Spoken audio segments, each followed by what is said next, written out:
To మెగానన్ TV of the record. మరికొన్ని గంటల్లో క్రికెట్ ఫీవర్ మొదలు కాబోతోంది. మార్చి 28 నుంచి దేశవ్యాప్తంగా ఐపీఎల్ హంగామా షురు కానుంది. అయితే స్టేడియాల్లో 4లు 6ల మోత మొదలవక ముందే తెర వెనుక బెట్టింగ్ మాఫియా తన వేటను ప్రారంభించింది. చాప కింద నీరులా విస్తరిస్తున్న ఈ మహమ్మారి యువత ప్రాణాలను తోడేస్తోంది. ముఖ్యంగా పల్నాడు జిల్లాలో ఈ నెట్వర్క్ పోలీసులు ఆశీస్సులతోనే సాగుతుందనే ఆరోపణలు సంచలనం రేపుతున్నాయి. వెల్దుర్తి యువకుడి ఆత్మహత్య నుంచి బుకీ గోల్డ్ శేఖర్ అరెస్టు వరకు పల్నాడు క్రికెట్ బెట్టింగ్ డార్క్ వివరాలు తెలుసుకోవాలంటే లెట్స్ వాచ్.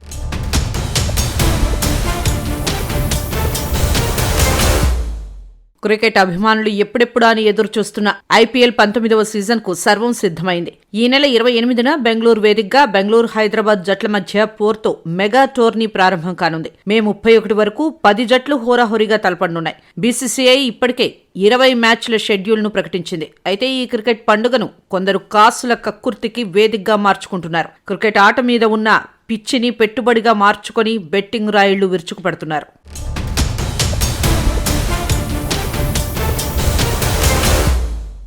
పల్నాడు జిల్లాలో ఈసారి బెట్టింగ్ మాఫియా పక్కా ప్లాన్తో రంగంలోకి దిగింది. యువతనే టార్గెట్గా చేసుకుని ఆన్లైన్ అప్లికేషన్లు, వాట్సాప్ గ్రూపుల ద్వారా భారీగా బెట్టింగ్లకు తెరలేపుతోంది. అయితే ఈ చీకటి సామ్రాజ్యానికి కొందరు పోలీసు అధికారులు అండగా ఉన్నారనే ఆరోపణలు తీవ్ర కలకలం రేపుతున్నాయి. బుకీలతో చేతులు కలిపి కొందరు సిబ్బంది భారీగా ముడుపులు అందుకుంటున్నారని సమాచారం. గతంలో కూడా బెట్టింగ్ ముఠాలతో సంబంధాలు ఉన్నాయనే నెపంతో పదుల సంఖ్యలో పోలీసులు సస్పెండ్ కావడం గమనార్హం.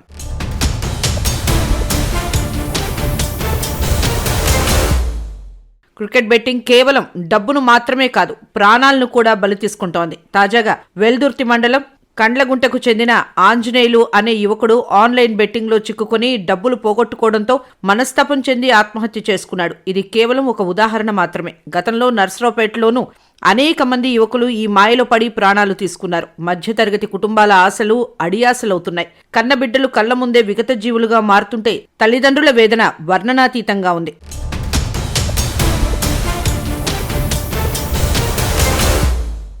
నర్సరావుపేటలో పేరు మోసిన క్రికెట్ బుక్కీగా చలామణి అవుతున్న గోల్డ్ శేఖర్ అరెస్ట్ ఇప్పుడు జిల్లాలో హాట్ టాపిక్ గా మారింది. ప్రకాశం జిల్లా దర్శి పోలీసులు అతన్ని అదుపులోకి తీసుకోవడంతో పల్నాడు పోలీసుల పనితీరుపై విమర్శలు వెల్లువెత్తుతున్నాయి. 4-5 జిల్లాల్లో నెట్వర్క్ నడుపుతున్న శేఖర్పై స్థానికంగా ఫిర్యాదులు చేసినా పోలీసులు పట్టించుకోలేదనే ఆరోపణలు ఉన్నాయి. ఉన్నతాధికారుల అండదండల వల్లే అతను ఇన్నాళ్లు తన కార్యకలాపాలు సాగించాడనేది బహిరంగ రహస్యం.